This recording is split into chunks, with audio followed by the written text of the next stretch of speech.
On the one hand, you have a $250,000 debt at 7.5% interest.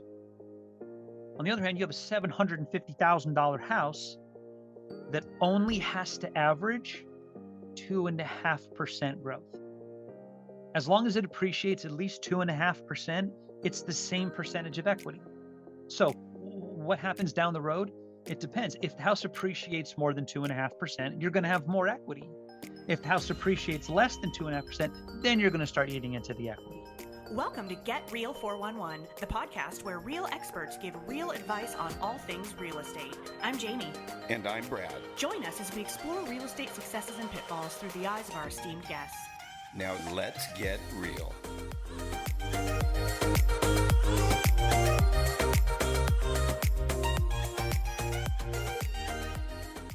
We are super excited to sit down today and talk with Jeff Foody from Northwest Reverse Mortgage.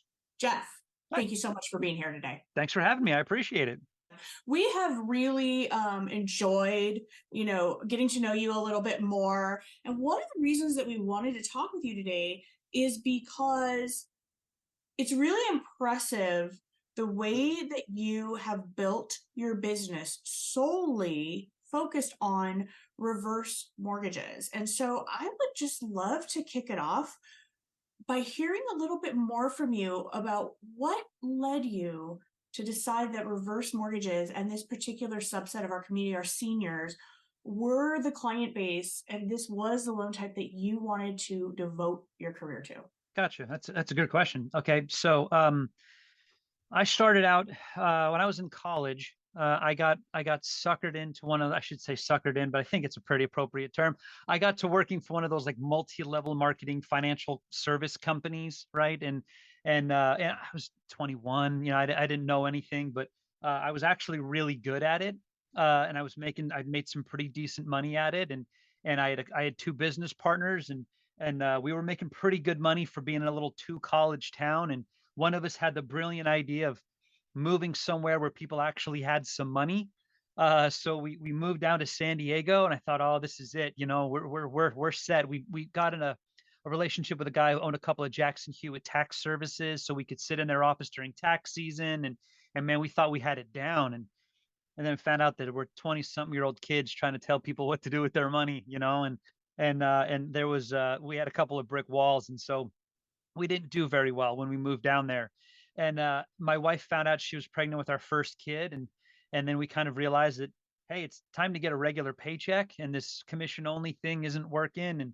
And so we my two business partners, I decided we'll look around and let's see some place that the three of us can work and get regular jobs, and we can build our company up on the side or whatever. And anyway, we went to this reverse mortgage company that was hiring processors, and they would hire all three of us and they would train us. And I said, well, that's cool. The three of us can stay together and get this gig. And so we went in there. My first question is, what the heck is a reverse mortgage? And in our financial services background, a lot of what we talked to people about was retirement planning, was about looking to the future, about the fears of trying to live off of Social Security, but all of these great investments and homes being great investments and equity. And so when this guy's sitting down talking to me about what a reverse mortgage is, I just had light bulb after light bulb just popping off in my head, and I was just seeing into the future. And I realized this has been 20 years now since then.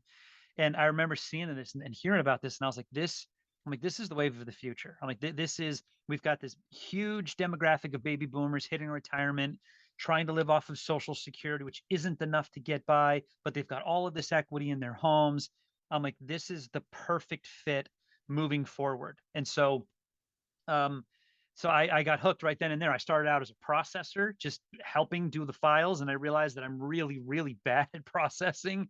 But I got to know the loan officers, and I could kind of see their perspective about it. And so I was trying to work operations and help them figure out ways to get the product, to make the product better for our operations. So I kind of got into the operations side of it, and I got into training loan officers.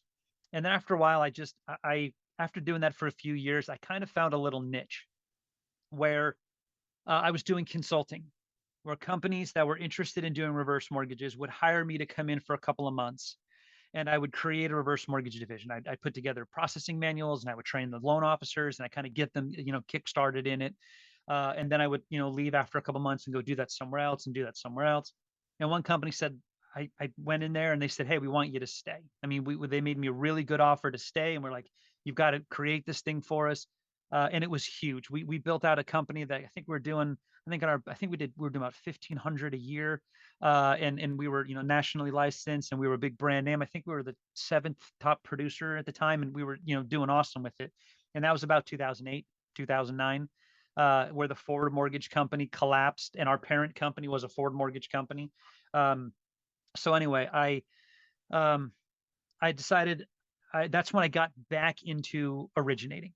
At that point was, I've kind of a varied background of the reverse mortgage side of the industry. Like I tell people, there's really not a whole lot of part of the industry that I don't get, because I've done processing, I've done operations, I've done origination, I've done administration, I've done, I mean, you name it, I've kind of run the gamut on all of them. But I kept coming back to the originating because honestly, as much as the administrative part of reverse mortgages appeals to me because I understand the industry and I understand the product and I understand mortgage companies, I still get a kick out of selling. And I always kind of get that little dopamine rush when a person says, "Okay, let's do it." I've never been able to get away from that. I really do dig originating. And I always get the feel for, I've actually got a closing today that I've been working on for 2.5 months. It's just been long, and it's been drug out, and this person was just at their wits' end. They didn't know what else to do. And now we're completely changing the nature of his entire financial situation. And being able to have him sign on the dotted line and close and cry and be, "I can't believe we got here, and this is going to make a difference for my family for generations." And I'm like, it was huge. And so there's still that takeaway that you get from it. I don't know how. I don't do traditional mortgages. I've never done a traditional mortgage ever, and I don't know. I guess you'd have to compare it to maybe like a first-time home buyer, where you get that level of satisfaction. You know what I mean? But as far as like, the traditional refinances, and you're just kind of, burning through your same clients that you've done 2 and 3 and 4 times, you've got the relationship over years, I don't think you get the same satisfaction. Whereas here, you're like, man, I at the end of every day when I close a loan, I can sit back and say, I know I made a difference in their financial situation that will last them the rest of their lives. And there's that gratification that comes from it. So anyway, that's how I got into it, and that's kind of how I've stayed in it. Is I still kind of have that. I'm a loan officer. I like selling. I like getting out into borrowers' homes. I like making a difference. I like being able to look back at the end of the day and say, "Man, did I do something good today?" Yeah, Jeff, look, you can tell right out of the gate, you've got a very deep passion for what you do. And I can relate to it because, as we've talked about before, my roots are in origination. And I started originating reverse mortgages in the 90s, when things were quite different for those. And I know you've been doing it since 2002. And even at that time, there was quite a bit of difference to what the product is today. But I think what would be really terrific, because you are entirely reverse, and you're one of the top producers of reverse mortgages in the nation, it would be great to hear a deeper perspective from you, not only superficially on how you change people's lives, because you do. I mean, that is really the truth. It makes it much less expensive than anything else you would do to live out your golden years just by going into a reverse mortgage. You couldn't rent a home, or you would go through your equity, and it just there's no better product for entering your golden years, being house rich and everything else poor. This is the perfect solution. But there's also a lot of fear out there that has lingered on for years, even though it's really unjustified. Maybe you could talk about that for a minute, but then maybe even just more details about it. Like, what does it take to qualify? Who should consider it? How old do you have to be? Do both spouses have to be that age? I think just getting into some of those guidelines, if you will, I think will help our audience understand when this might be good for them, or for somebody they know, or for parents or grandparents. I mean, having those details, I think, would be really beneficial, since this is second nature to you. Sure. Yeah, maps. Those are great. So let me try and remember to cover as many of those questions as I can. And if I missed one, come back and ask me again, and I'll make sure I get it for you. But um, a little historical context, because I think it's helpful to know, the reverse mortgages prior to about 2014, they were kind of a loan of last resort, right? Most of the people that took out the loans were people that were a little financially destitute. I'll give you an example. I just talked with a guy about 2 hours ago. Um, Lives off of $2,000 a month in Social Security, makes $1,100 a month in mortgage payments, and he didn't want to do a reverse mortgage. We talked for an hour and a half, and I pulled up a Zoom, and I was showing him figures, and so that he could see everything right, because he didn't see how a negatively amortizing loan was a good financial strategy. And so I was going through the numbers and I was pulling up. I'm like, okay, so here's how much the closing costs are. Here's what your interest rate is after year one. But there's still, your home's still appreciating in equity. Here's what this looks like after year one. After year two, here's what your net benefit looks like. Yes, it accumulates $15,000 in interest in year one, but at a 4% appreciation rate, it grew $19,000 in interest, and kind of just, and then showing out a year by year amortization schedule. And at the end, he was just like, he's like, listen, Jeff, I appreciate your time. He says, you got to understand, I'm a child. He's like, I was a child of the Depression. We just learned how to just get by. And he said, I used the word struggle. He said, I'm used to just getting through, and I can make my mortgage payment, and it's tight every month, and I dig into my savings a little bit each month, but it's just a struggle that I'm used to, and it's a struggle that I'm comfortable with. And I'm like, well, I understand this is a different concept. That's probably the majority of what the early reverse mortgages was they were people that just figured they were financially destitute. They didn't care about the closing costs. They didn't care about the interest rate. All they cared about was no more mortgage payments. And it created kind of a subprime feel to the reverse mortgages, because then you paid a 2% mortgage insurance premium. You paid a 2% origination fee off the appraised value.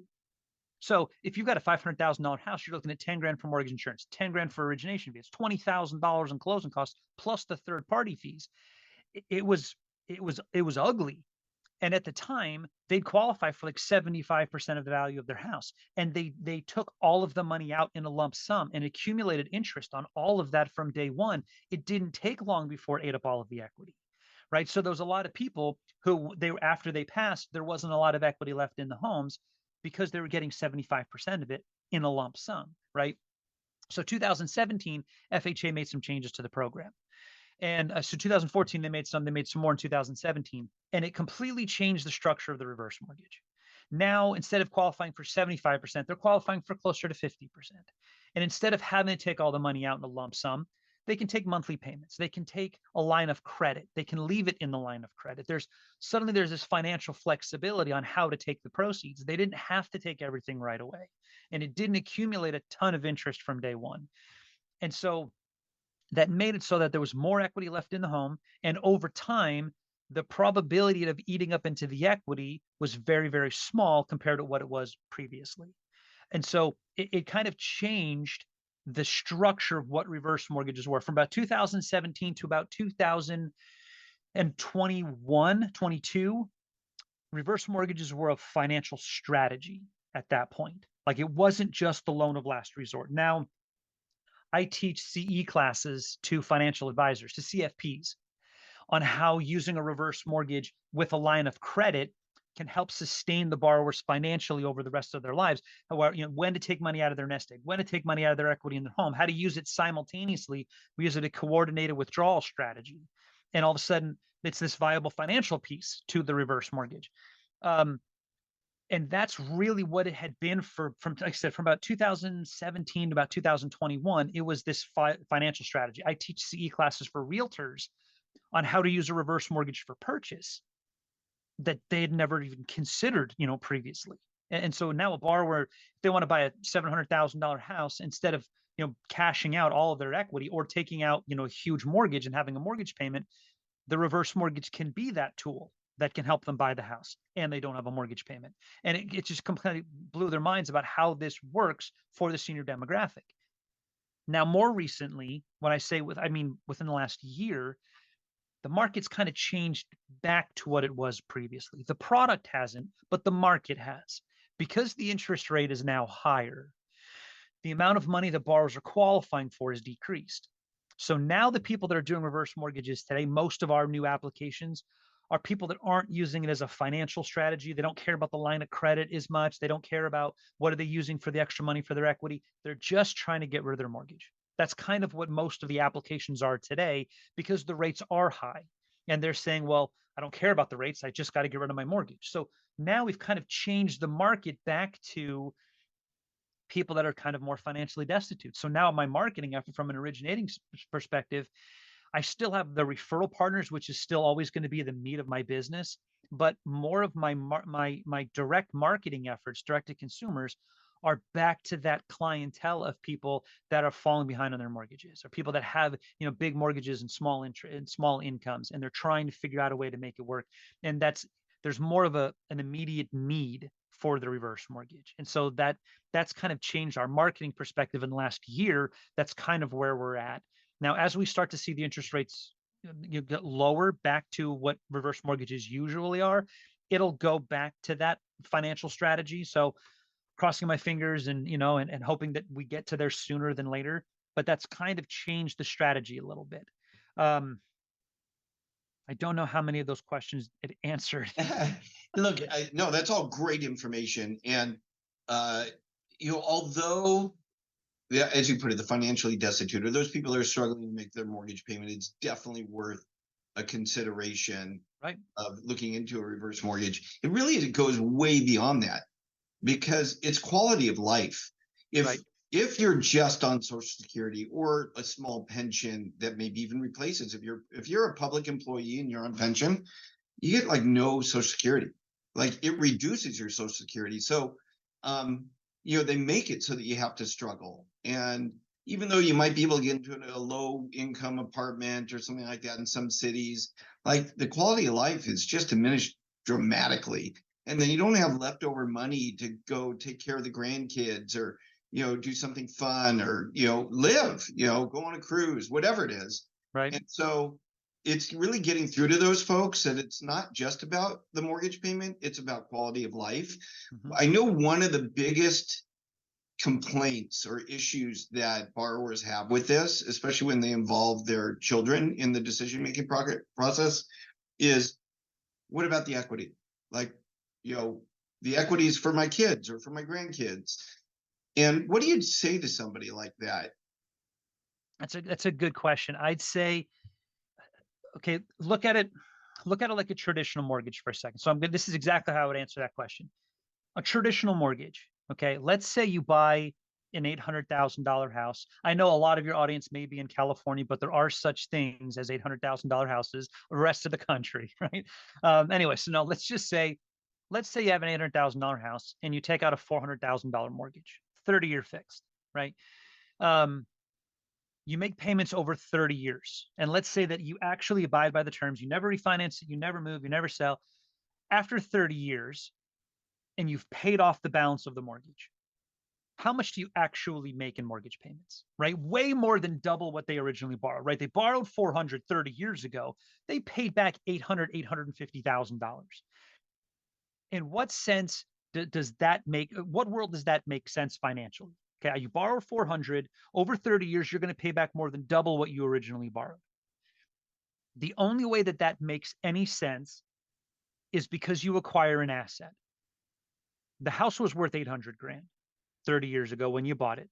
What's it worth 30 years later? Right? If the house is worth $1.5 million, and yeah, you paid 850,000 on it during that time, but the house appreciated in value. It's the exact same vernacular when we talk about a reverse mortgage. Yes, you have a negatively amortizing loan. Yes, the balance is accumulating interest over time. If the house stayed the same in value over those 30 years, yes, you would eat into the equity. But you can't discount the fact that you still own an asset. An asset is still appreciating and depreciating in value over time. So let's just use simple numbers. Okay, let's say right now a borrower qualifies for 33% of the appraised value of their home. Okay, so $750,000 house, reverse mortgage gives them 250 grand. Okay, so they have 2/3 of the equity still left in the home. They have a third of it is a mortgage against the house. And let's say interest rates are 7.5% right now, and it's accumulating 7.5% interest. You got to look at it like a balance sheet. On the one hand, you have a $250,000 debt at 7.5% interest. On the other hand, you have a $750,000 house that only has to average 2.5% growth. As long as it appreciates at least 2.5%, it's the same percentage of equity. So what happens down the road? It depends. If the house appreciates more than 2.5%, you're going to have more equity. If the house appreciates less than 2.5%, then you're going to start eating into the equity. So it all depends on what happens to the house and what happens to the value over time. So we've got to run amortization schedules for all of our clients. We sit down and say, okay, here's what this loans look like in 5 years or 10 years or 15 years or whatever. And these are all FHA loans.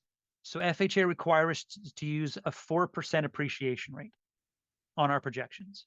So at a 4% appreciation rate, you could have the equity on the interest on the loan be as high as 12%, and it would still keep the same percentage of equity if it's 4% appreciation rate. You know what I mean? So will it eat up into the equity?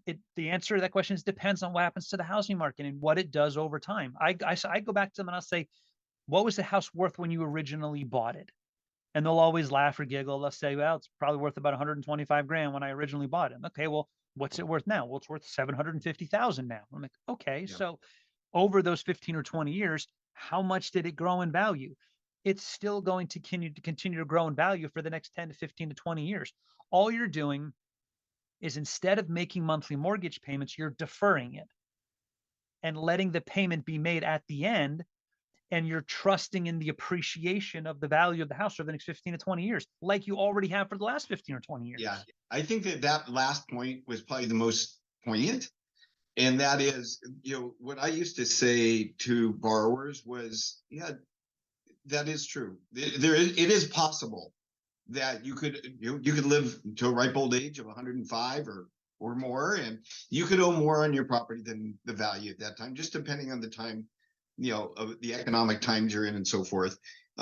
However, you're not making a mortgage payment that entire time. And if your mortgage payment's $3,000 a month, $3,500, whatever that is, take $17,000 a year and gift it to your kids now, tax-free. You're giving it to them early. Mm-hmm. They're just, if you think that they need it for their retirement because they're not going to be in the same position you are, then I understand the concern, but take that savings, those payments, and start gifting them the money now. Let them earn interest on it. Now you have that offsetting it because you get interest on that money. So I didn't even answer. Am I answering your question? I didn't even discuss saving the monthly mortgage payment. Right. All I talked about was just the interest and just the appreciation, like just those numbers on themselves. Right. Still makes financial sense without even counting in the fact that, by the way, you're saving $3,000 a month in mortgage payments for the rest of your life. Well, and if you're putting that savings away today, even in a money market, you're making 4.5% on it. So you're there's a lot of offset. Right. So it is kind of pulling back the sheets and really looking at things and helping people understand that as a financial tool. But, let's just talk about, because most people, it's a little bit confusing as to what it takes to qualify for a reverse mortgage. Right. How old do you actually have to be? How old does a spouse have to be? Okay. Like, maybe talk a little bit about how much equity do you need, or how much down payment if it's a purchase? How does that work? So I just got a phone yesterday. I had a woman who just called me. She was looking to purchase a house. She was a realtor, and she had settled with her husband, and she got about a $400,000 payoff. And she's like, well, listen, if I buy a house now, I don't want to buy a $400,000 house because I use up all of my money. And her questions were, what does it take to qualify? What kind of documentation do we need? And I was trying to explain to her, okay, we need to prove that you can keep up your taxes and insurance.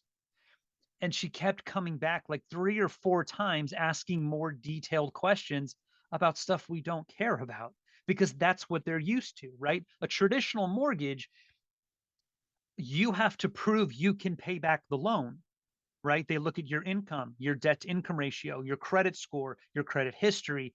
All of that stuff comes into play because they have to say that Brad is a good credit risk and Brad will pay this mortgage back. Well, that doesn't apply on reverse mortgages, right? All they have to do is say, does the house meet FHA standards and is it going to stay for the next 15, 20, 30 years, however long the life of the loan is? Is the house going to stay in good condition?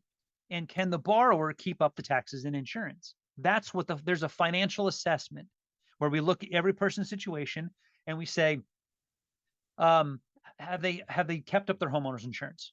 And do they have a history of keeping up their homeowners insurance? Do they have a history of keeping up their property taxes? On their minimal income of $1,700 a month or whatever it is, can they afford to keep up their taxes and insurance moving forward?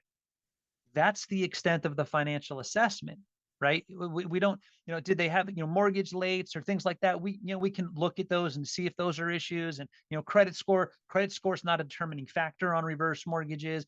There are things that we look at, but the criteria is when this senior couple is living in this home moving forward, can they maintain the house, keep up the taxes and the insurance? That's what we have to look at financially.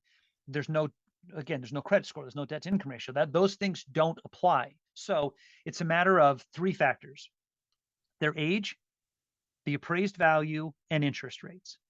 Okay, I'm going to give you the generic answer to that question, which I would have given you any time in the last 20 years, with the exception of the last year. And then I'll answer the question recently. Okay, so if you've got a 62-year-old and a 70-year-old, they base the amount of money they qualify for off the age of the younger borrower because they're based off mortality tables, right? So historically speaking, a 62-year-old would qualify for about 50% of the appraised value of their house. However much it appraises for, they're going to get about 50%. And that's based off of the age of a 62-year-old. The FHA requirements is that one of the borrowers has to be at least 62. If they have a spouse that's younger, that's 60 or 59 or 58 or 18 or whatever, as long as they're married, they can still do a reverse mortgage, but the loan to value, what they're going to qualify for, is going to be based on the age of the youngest borrower. So if they're 62 and 58, even though 62 is the minimum for the reverse, they would lower the loan to value ratio all the way down to the age of the 58-year-old. So it would affect how much they qualify for. That's the standard answer. I usually use a rule of thumb of about 50%. Those were the good old days. Today's market conditions, because the interest rates are horrible, I think right now, the expected rate on reverse mortgage is about 6.5% when they're usually at about 4.5%. So in today's market conditions, they're qualifying for about 33% of the appraised value, whereas normally it was about 50%. So that's kind of the big swing. Right now, I get just as many phone calls today as I did a year ago, as I did the year before that. I have just as much interest in people doing the reverse mortgage. The problem is I have literally hundreds of people that qualified at 50% that don't qualify at 33%. And so when the interest rates go back down again, those people will then qualify. But under today's market conditions, they don't because of that. Now, the flip side of that is there are proprietary reverse mortgages. There are reverse mortgages that plug the holes of where the traditional FHA loans don't go. So some of them will go down as low as 55. Some of them you can do non-FHA approved condos. So they kind of open up the door to other options that the traditional FHA loan doesn't do. They're not particularly great products as far as the interest rates are like over 9%. I mean, they're pretty ugly. Closing costs are really minimal because there's no mortgage insurance because it's not FHA approved.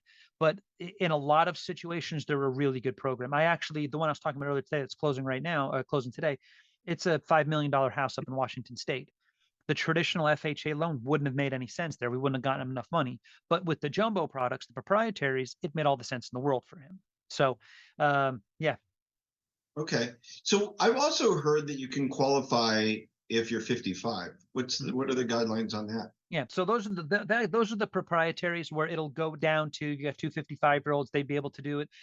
Same concept as the reverse mortgage, except the FHA product, it's higher closing costs, lower interest rate, right? You have to pay mortgage insurance up front. The interest rates are a lot lower. Um, the proprietary product, even the 50 that goes down as low as 55, the closing costs are really small. No mortgage insurance, third party closing costs are pretty cheap. Um, but they self-insure those loans. The companies that offer those proprietaries, that's why the interest rates are like 9.5, 10%. They're making their money back up in the interest on the back end of the loan. So they're still securitizing it. They're making up the money. They're just lower closing costs, higher interest rate versus higher closing costs, lower interest rate. But like I said, there are some of those, and I've probably got 2 or 3 in the works right now of people that are under 60 or they're non-FHA approved condos. And so there's still a niche for those. They're just not terribly popular. Got it. Got it. And the types of reverse mortgage, I feel like I'm asking all the questions here, Jamie, so feel free to chime in. But the type, so look, you can do it just standard for the loan itself, but then what about pulling cash out or an equity line that's on top of it, or a monthly annuity? How do those work? So typically there's one of 2 things that usually happens. The generic answer to that question is they can take the money out however they want. There are 2 types of reverse mortgages: adjustable rate, fixed rate. Okay. The fixed rate is wildly unpopular. And I say wildly unpopular. I'm not sure with exactly the percentage, but I want to say it's somewhere about 5% of reverse mortgages are the fixed rate because they require a lump sum distribution. You got to take all the money out right away. That's how they guarantee the fixed rate's never going to change. Most people don't typically have a need for that. The adjustable rate has the different options on how to take proceeds. So you can take monthly installments, you can take a line of credit, you can take lump sum. There's much more flexibility on how to use the proceeds. That's what the vast majority of reverse mortgages are. It also typically qualifies them for a little bit more money. The key factor on that side of it is the line of credit. The line of credit is this awesome byproduct that wasn't quite what FHA was planning, but now people are totally taking advantage of it. So, okay, so prior to 2017, people, like I said, the amount of money you qualify for is based on your age. So if you're 62, you get X percent. If you're 63, you get a little more. If you're 64, you get a little more. So what clients would do is they'd say, well, I'm interested in doing the loan, but why don't I just wait a year or 2? And then I'll get a little bit more because then I'm qualified because I'm a little bit older. When FHA said, okay, well, we see people pushing it off and we don't want them to have to do that. So we're going to create this line of credit and we're going to give the line of credit a growth feature. So whatever money is in the line of credit is actually going to grow. What they're ultimately doing is giving you credit for getting a year older, and they're unlocking a little bit more equity for you. But they decided to give it a percent. They said, okay, we're going to let this line of credit grow 0.5% higher than the interest rate that the loan is getting charged. So at the time, when interest rates are 4%, 4.5%, the line of credit was growing at 4.5 or 5%. Not too bad, right? That's not today's market. When interest rates are at 7.5%, the line of credit's growing at 8% interest. So suddenly, that's why I talked about, I teach a class for CFPs. So suddenly that line of credit growth feature is a phenomenal tool. People who own their homes free and clear, millionaires that don't have, all they want to do is leverage. They don't have an immediate need for the money, but they want to leverage the asset. So they open up a line of credit and then don't touch it. They just leave it there and they just let the line of credit grow. And it is a hedge against inflation. If the housing market tanks down the road, they've got this line of credit that has sat there and grown for 5 years, 10 years, 15 years. They don't need to access it. If they never borrow it, they haven't borrowed anything, so nothing to pay back. But if they need to access money down the road, they've got this great big financial security blanket that's just been sitting there for years, just continuing to accumulate and allow them to access more equity and more equity and more equity. Even if the housing market tanks, the line of credit will continue to grow. So again, FHA didn't quite think through that 0.5% on the loan amount and what would happen if the interest rates went really high. So does that line of credit. So it wasn't meant to do that, but people are just kind of like, that's kind of a cool tool, you know? Yeah, that is. So I'd love to kind of switch gears a little bit because we've gotten into quite a bit of the nuts and bolts of the options for reverse mortgage. We've dispelled a couple of the rumors out there and the old information that a lot of consumers have. One of the things that, Brad and I and you, we've all been in this industry, not to date ourselves, but we've all eclipsed 2 decades, all of us, and then some. Something that has always been really important to me as an originator is becoming a master of my craft. And I'm very involved in the broker community. I see so many folks in our industry dabbling or asking questions of their peers of the reverse mortgage. And this is concerning to me because we are working with a complex financial picture. Yeah. And we are dealing with a client base that is largely in their golden years, may or may not be technologically savvy simply due to the generation that they came up in. To your point, we may have some folks that come from the Depression era who hate debt and need even more of a deeper explanation of why this tool is actually beneficial to them. Taking away the fact that we can all probably agree that unless you have become a master of this craft, you should probably not attempt to give someone a reverse mortgage unless you understand the product. What advice would you give to originators who are listening to this and say to themselves, I would really love to help seniors. I would really love to educate myself and become good at this product. What would you tell them to do as a first couple of steps? So I appreciate that point. I appreciate you bringing that up. I've changed my tune about this over the last couple of years, to be perfectly honest with you. I liked playing in my sandbox and I wanted everybody else out of it, right? Especially if they didn't know what they were doing. This is too complicated of it's not that it's a complicated program, but you are talking about a program geared specifically toward a protected class. If you don't know what you're doing, get out. That was my old tune. I've changed my tune a little bit, and I'll tell you why. So first of all, you're right. Because of the current market conditions, people aren't buying houses the same way because financing is difficult. People aren't refinancing as much. There's a lot of traditional mortgage companies that are trying to stay afloat. And they're starting to kind of dabble into reverse mortgages a little bit. And yeah, that worries me a little because a lot of them are not terribly well educated with them. And it makes me nervous about people getting the rest of us in trouble because they don't know what they're doing or they're doing it wrong. And I think that's the old school mentality of lifers like myself that I'm like, don't touch the reverse mortgage, leave it alone. This is our industry. I'm changing my tune on that. And here's why. If someone who's been if one of you guys decided today, hey, I'm done doing forward mortgages, I really want to get into the reverse mortgage space exclusively, you would be a little bit embarrassed about our side of the industry. And it is so antiquated. Like we don't have any of the cool tools and CRMs and origination software and apps on your phone. The reverse mortgage industry is 15 years behind the forward mortgage side. And so there really isn't very good. There are a couple of exceptions. There really isn't very good information out there about reverse mortgages at all. So if you're a forward mortgage guy that works for XYZ, mortgage broker, and you want to get into reverses, where do you go? Like there really isn't a whole lot of good sources out there. Christina Harms does a coaching, and she knows her stuff. There's very few that do. Honestly, it's so that old adage, those who don't know, teach, right? Those who can't produce coach. I would not say that's the case. Christina is I think it changes that perspective. She knows what she's doing and she can coach people how to do them.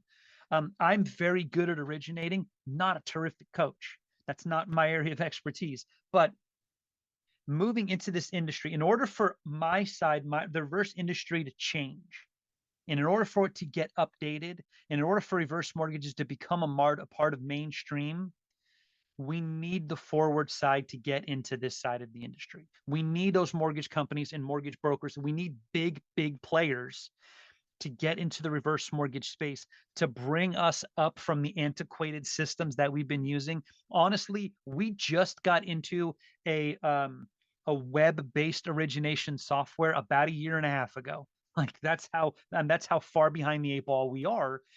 because they had one company that was the 800-pound gorilla that had their origination software, and everybody had downloaded on their hardware, and it was ridiculous. But And that's people how slow still resisted the change, right? I'm that People, guy. and you're one of those people. Right. I was that guy. Like, I'm not changing. Why would I do that? I've used this one for 17 years, and all of a sudden I switched. And I was like, why didn't I do this earlier? Anyway, that's our side of that industry is so slow and antiquated that we are not up to speed. We are not up to date, and we need innovators. We need entrepreneurs in the reverse mortgage industry to make it better and make it more mainstream. So I want mortgage companies, forward mortgage companies, banks, credit unions. I want them to get into the reverse mortgage space to make our side of the industry better.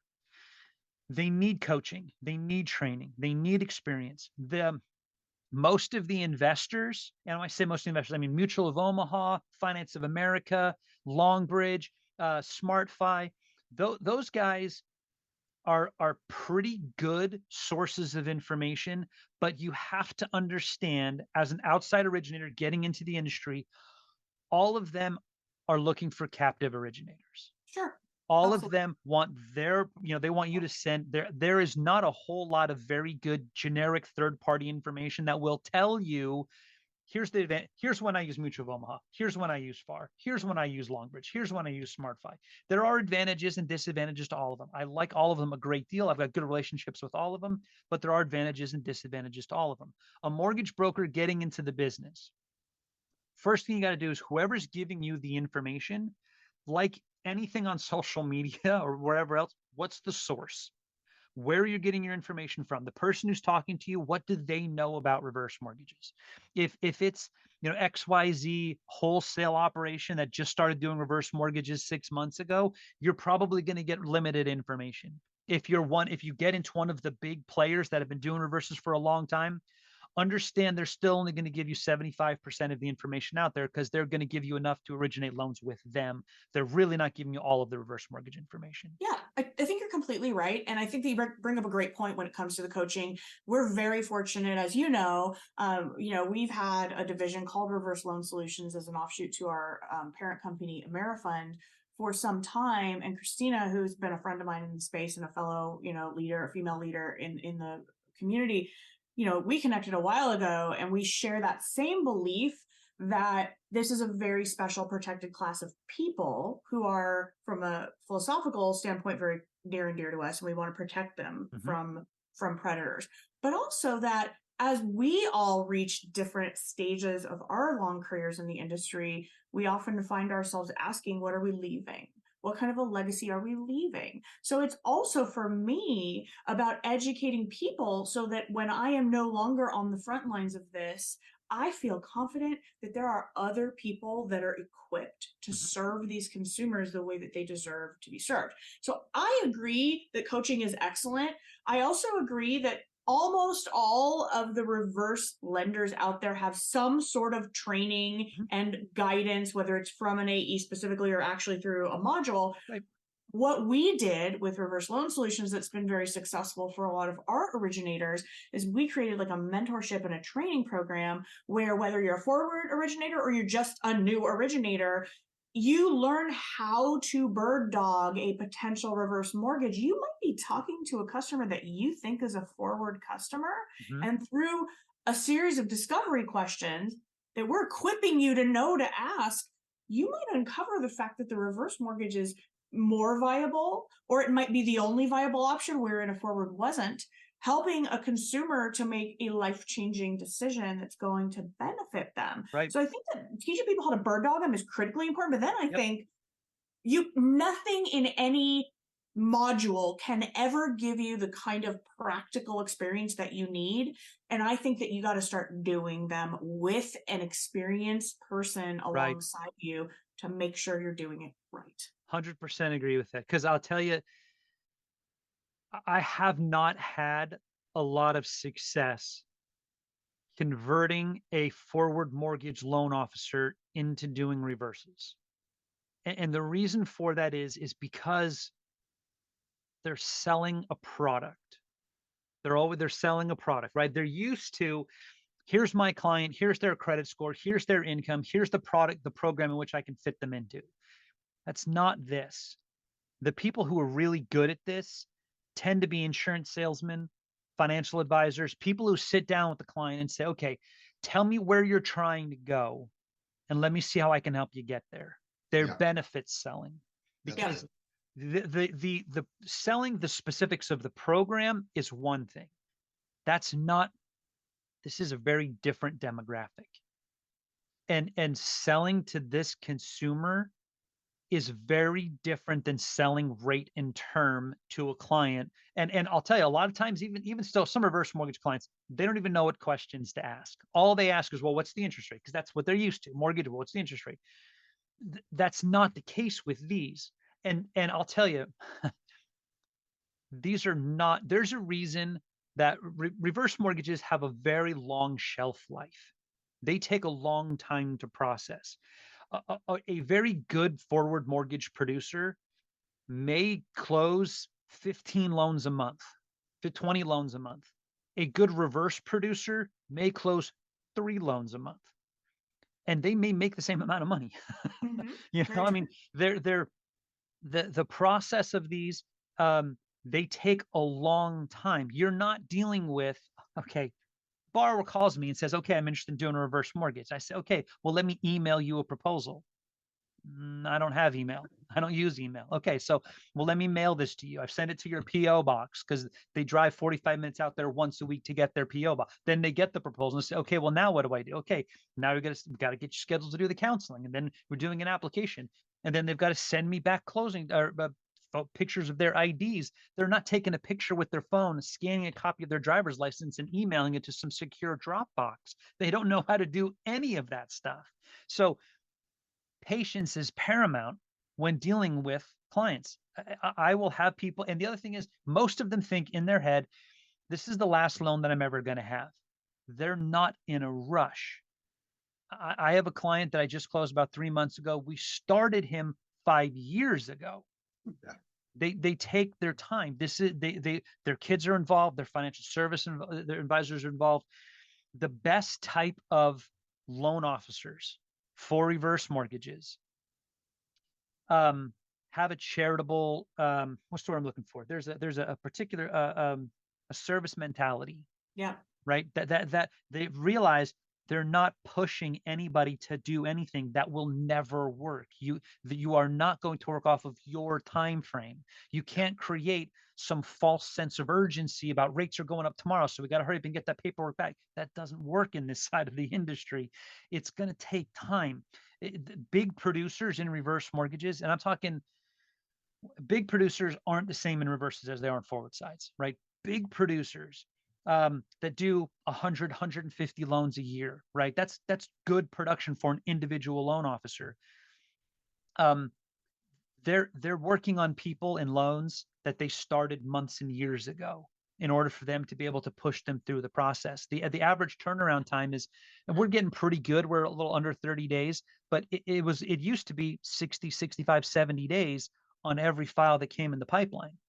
And so, yeah, it is an entirely different sales tactic when you're working with these clients. And the other thing is, you're also not dealing with them. You're dealing with their CPAs and their kids and their financial advisors and their attorneys. It is not just a transactional relationship. These people will call you for years after you've closed their loan because they're asking questions. You talked before about people that are getting into the industry and they're trying to stay afloat. From a predatory perspective, reverse mortgages are a gold mine for predators. Yes. Because they will see that somebody closed a loan a year ago and they'll send out a mailer pretending like it's coming from XYZ mortgage company. And hey, by the way, your home warranty is expiring that XYZ mortgage company did for you when you did this loan a year ago, and you got to hurry up and they don't know better. Right? They see this letter, they see that the mortgage company's name is on there, they think it's coming from them. And I get this phone call twice a week. Hey, Jeff, I got this company, this call about my home warranty expiring. I'm like, that's a solicitation. Ignore it. Look at the bottom line. You'll see the name of the mortgage company. It's not us.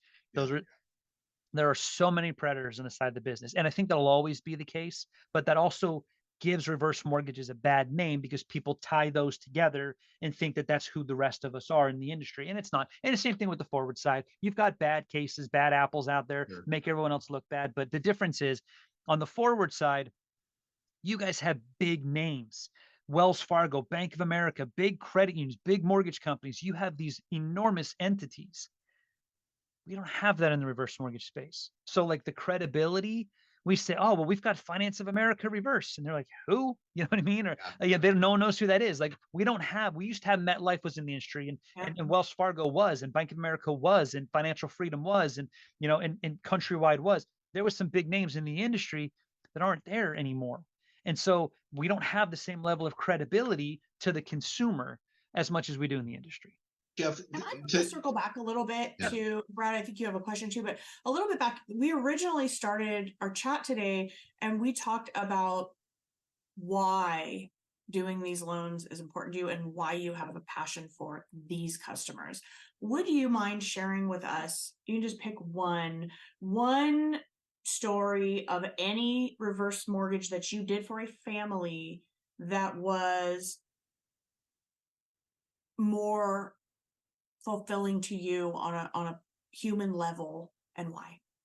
Well, I have a few. I have a few hundred that I could probably draw on, but I say that I think the one that comes to mind immediately is my own family. I would be a hypocrite if I didn't believe in these enough to use them in my own family, right? My stepfather was about 25 years older than my mom, and they lived down in Southern Oregon, and he had dementia. And the disease like that, familiarity is everything. If you put somebody into a home that has a mentally debilitating disease like that, and they're unfamiliar with their surroundings, they go downhill really, really fast. So we did a reverse mortgage on the home to pay for in-home care because my mom wanted to keep him in the home for as long as he possibly could. And he was in the house for about 7 years, being able to pay for in-home care. And it gave both him and my mom a great deal more satisfaction in their later years of life. It gave her a whole lot more time with him. Where I know that if we put him into a care facility, statistically speaking, they're usually there. If they're there for more than 11 months, they're not coming back out again. So it gave her years of life with him. That's great. That the reverse mortgage paid for. That's really great. And so that's just me. That's my own family. Like I tell people, hey, listen, I did it for my parents. They still talk to me. It was a good product. It was a good move for them. But I could give you hundreds of examples of people that not having to make that monthly mortgage payment, having that discretionary income, change their lives. And I'm sure Brad doesn't mind sharing, and I don't. My late father-in-law was diagnosed with stage 4 lymphoma back in 2011. And at that time, he was still in his home. But it became very clear to us that his medical costs were going to reach a level where making a monthly mortgage payment wasn't going to be possible for him. And he had never even heard of a reverse mortgage.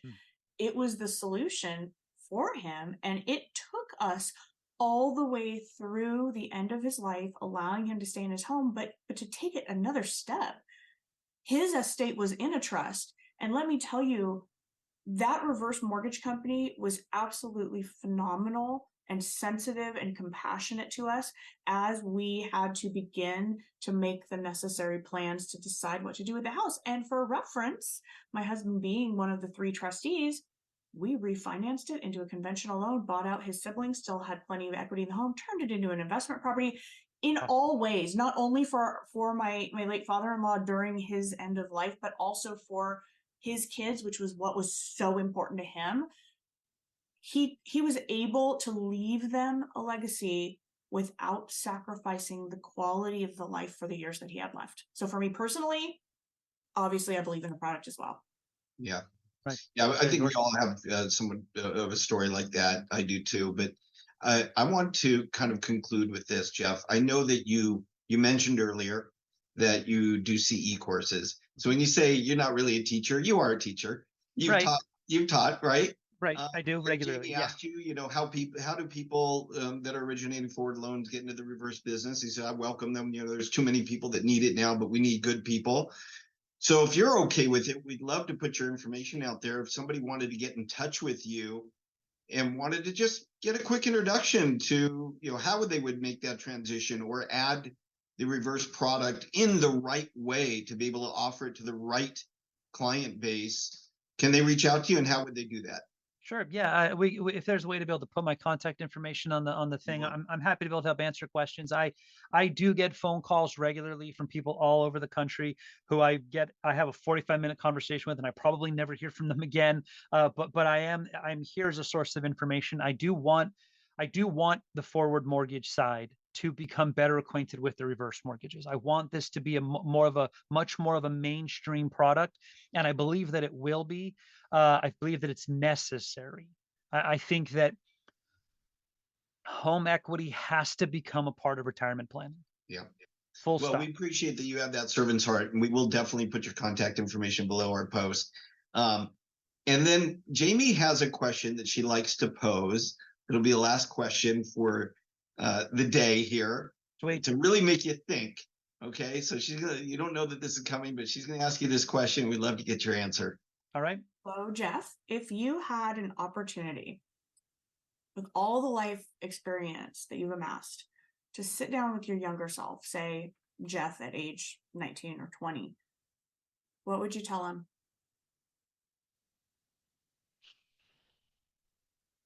Wow.